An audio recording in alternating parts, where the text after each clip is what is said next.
నమస్కారం.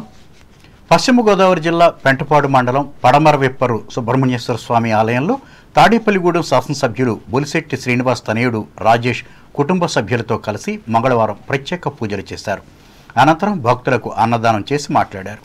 ఏ పని అయినా నిబద్ధతతో పనిచేసిన తర్వాతే దాని ఫలితం కోసం ఎదురు చూడాలనేది తన తండ్రి సిద్ధాంతమని అన్నారు. ప్రజలకు మేలు జరుగుతుందనే ఉద్దేశంతో గత ప్రభుత్వంలో మంజూరైన పనులను తాజాగా ప్రారంభించారని అన్నారు. రాబోయే రోజుల్లో నియోజకవర్గ అభివృద్ధి కోసం కూటమి ప్రభుత్వం కట్టుబడి పనిచేస్తుందని స్పష్టం చేశారు. ఈ కార్యక్రమంలో తెలుగుదేశం, జనసేన, భారతీయ జనతా పార్టీ నాయకులు, కార్యకర్తలు పాల్గొన్నారు.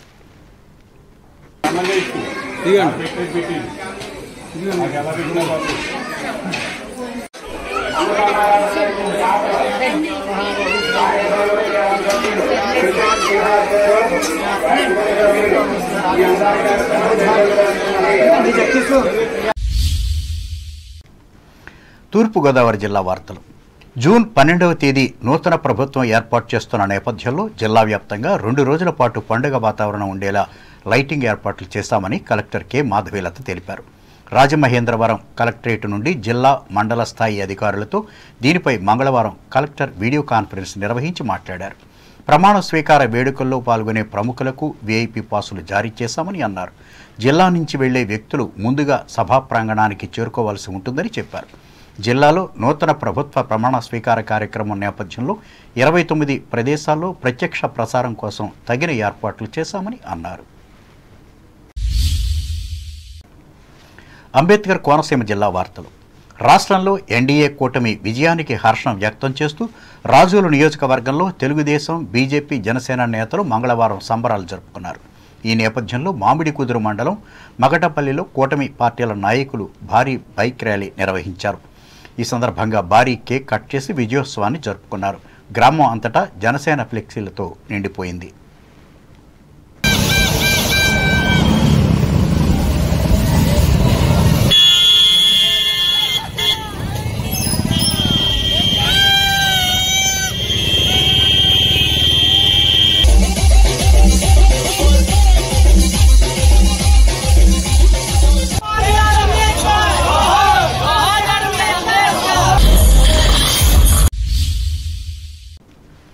మామిడికుదురు మండలం మానకపాలెం గ్రామ దేవత పాలమ్మ తల్లి అమ్మవారి జాతరను గ్రామంలో భక్తి శ్రద్ధలతో జరుపుకున్నారు.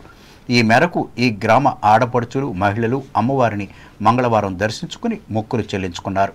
గరగ నృత్యాలతో గ్రామోత్సవం నిర్వహించారు. వివిధ రకాల వేషధారణలు, తీన్మారు డప్పులతో గరగలను గ్రామంలో ఊరేగించారు.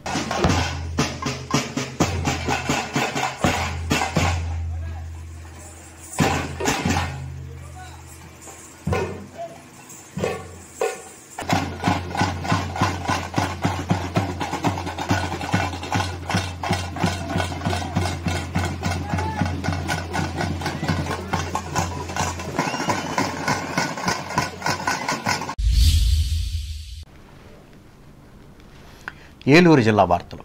క్రమశిక్షణ, సంకల్ప బలం ఉంటే జీవితంలో ఏదైనా సాధించవచ్చని జిల్లా కలెక్టర్ వి ప్రసన్న వెంకటేష్ పేర్కొన్నారు. ఏలూరు జిల్లా పెదవేగి జవహర్ నవోదయ విద్యాలయంలో నిర్వహిస్తున్న ఎన్సీసీ వార్షిక శిక్షణా కార్యక్రమంలో మంగళవారం కలెక్టర్ ముఖ్య అతిథిగా పాల్గొని మాట్లాడారు. విద్యార్థి దశ నుండే క్రమశిక్షణ అలవాటు చేసుకోవాలని అన్నారు. ప్రతి ఒక్కరి జీవితంలో జారుడు మెట్లు ఉంటాయని, దానితో కుంగిపోకుండా సానుకూల దృక్పథంతో ముందుకు వెళ్లే ప్రయత్నం చేయాలన్నారు. ఎన్సీసీలో ముఖ్యంగా టీమ్ స్పిరిట్ ఉంటుందని చెప్పారు. అలాగే ఎన్సీసీలో విద్యార్థులుగా రిపబ్లిక్ డేలో, ప్యారడేలో పాల్గొనే అవకాశం వస్తే ఎట్టి పరిస్థితులను వదులుకోవద్దని సూచించారు. చాలా స్కిల్స్ని మీకు నేర్పించడానికి కోసం ఎన్సీసీ అన్నది మోల్డ్ అయింది. అంటే over the period of time మీరు 10 to 14 days. సో నేను కూడా మీలాగా, అంటే ఇక్కడ మీరు చిన్నపిల్లలు, స్కూల్లో అయితే నాకు అంత అవకాశం లేదు. కాలేజీలో అయితే నేను ఎన్సీసీలో జాయిన్ అయ్యాను. చాలా ఇంట్రెస్ట్ నాకు ఎన్సీసీలో చేయాలంటే. నేను చదివినది బీఎస్సీ అగ్రికల్చర్, అది ప్రొఫెషనల్ కాలేజ్ అంటారు. అగ్రికల్చర్, మెడిసిన్, తర్వాత ఇంజనీరింగ్, ఇదన్నీ ప్రొఫెషనల్ కాలేజెస్ అంటారు. అక్కడ ఎన్సీసీ ఉంటే కూడా ఆర్ట్స్ కాలేజ్ అంత ఫ్రీడమ్ ఉండదు. ఎక్కువ క్యాంప్స్ అటెండ్ చేయడానికి అలో చేయరు. మీరు క్లాసెస్ అటెండ్ అవ్వచ్చు, ఎన్సీసీ పరేడ్స్, డ్రిల్స్ అటెండ్ వచ్చినప్పుడు సేమ్. అంటే ఇక్కడ మీకు సెటప్ ఎలా చేశారో తెలియదు కానీ 4 o'clock లెగిస్తాము, లెగ్సిన వెంటనే ఫస్ట్ ఏం చేస్తారు? ఫస్ట్ షూకి పాలిష్ చేస్తాము, బ్రష్ చేయము. ఈ కార్యక్రమంలో ఎన్సీసీ కమాండింగ్ అధికారి కల్నల్ ఎస్ ముఖర్జీ, జవహర్ నవోదయ విద్యాలయం ప్రిన్సిపాల్ వైఎస్ఎస్ చంద్రశేఖర్లు పాల్గొన్నారు. ఎన్నికల కోడ్ నెపంతో రోడ్డు రవాణా సంస్థ స్టాఫ్ అండ్ వర్కర్స్ ఫెడరేషన్ రాష్ట్ర అధ్యక్షులు సిహెచ్ సుందరయ్యపై విధించిన అక్రమ సస్పెన్షన్ రద్దు చేయాలని డిమాండ్ చేస్తూ మంగళవారం ఏలూరు బస్ డిపో ఎదుట ఈ సంఘం ఆధ్వర్యంలో నిరసన కార్యక్రమం చేపట్టారు. ఈ సందర్భంగా యూనియన్ నాయకులు డిఎన్విడి ప్రసాద్ మాట్లాడుతూ రౌండ్ టేబుల్ సమావేశంలో పాల్గొని సమస్యలు ప్రస్తావిస్తే అది ఎన్నికల కోడ్ ఉల్లంఘించినట్లు ఎలా అవుతుందని వారు ప్రశ్నించారు. సుందరయ్య ఏ పార్టీ ఎన్నికల్లో ప్రచారం చేయలేదని, పోటీ చేసిన అభ్యర్థులకు ఓటు వేయాలని విజ్ఞప్తి చేయలేదని, అయినా యాజమాన్యం అక్రమంగా సస్పెండ్ చేసిందని ఆరోపించారు. అక్రమ సస్పెన్షన్ను వెంటనే రద్దు చేసి విధుల్లోకి తీసుకోవాలని, లేని పక్షంలో రాష్ట్ర వ్యాప్తంగా చలో ఏలూరు పిలుపు ఇస్తామని హెచ్చరించారు.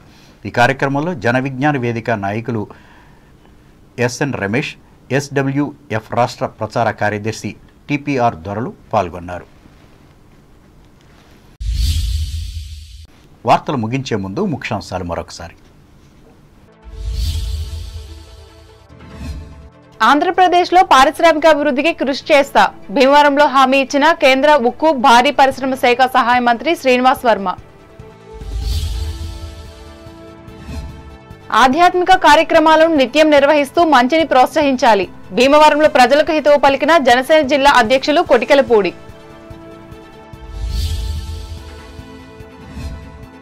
నూతన మంత్రివర్గంలో తణుకు ఎమ్మెల్యే ఆర్ఎంఎల్కి స్థానం కల్పించాలి, తెలుగుదేశం అధినేత చంద్రబాబుకు విజ్ఞప్తి చేసిన తూర్పు విప్పారు పార్టీ నాయకులు.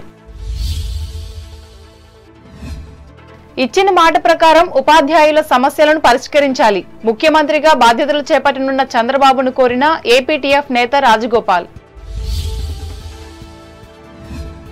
జనసేనాని ఉప ముఖ్యమంత్రి అవడం ద్వారా ఆంధ్రప్రదేశ్కు మేలు, పేర్కొన్న తూర్పు విప్పారు గ్రామ పార్టీ నాయకులు. రాష్ట్ర ప్రజలు విజ్ఞత పాటించి విశిష్ట తీర్పిచ్చారు, తాడేపల్లిగూడెంలో స్పష్టం చేసిన ఆచంట ఎమ్మెల్యే పితాని. నూతన ప్రభుత్వం ఏర్పాటు సందర్భంగా తూర్పుగోదావరి జిల్లాలో 2 రోజులు వెలుగునిచ్చే విద్యుత్ దీపాల ఏర్పాటు, రాజమండ్రిలో వెల్లడించిన కలెక్టర్ మాధవీలత. రాజోలు నియోజకవర్గంలో జనసేన విజయం పట్ల మగతపల్లిలో సంబరాలు నిర్వహించిన కూటమి శ్రేణులు. మామిడికుదురు మండలం మాకనపాలెం గ్రామంలో భక్తి శ్రద్ధలతో పాలమ్మ తల్లి జాతర మహోత్సవాలు, తిలకించిన పరిసర ప్రాంతాల ప్రజలు. సంకల్ప బలం, క్రమశిక్షణ ఉన్నప్పుడే విజయాలు సాధ్యం, ఏలూరులో ఉద్బోధించిన జిల్లా కలెక్టర్ ప్రసన్న వెంకటేష్. ఆర్టీసీ కార్మిక నేత సస్పెన్షన్ కు వ్యతిరేకంగా ఏలూరులో ధర్నా చేసిన కార్మికులు.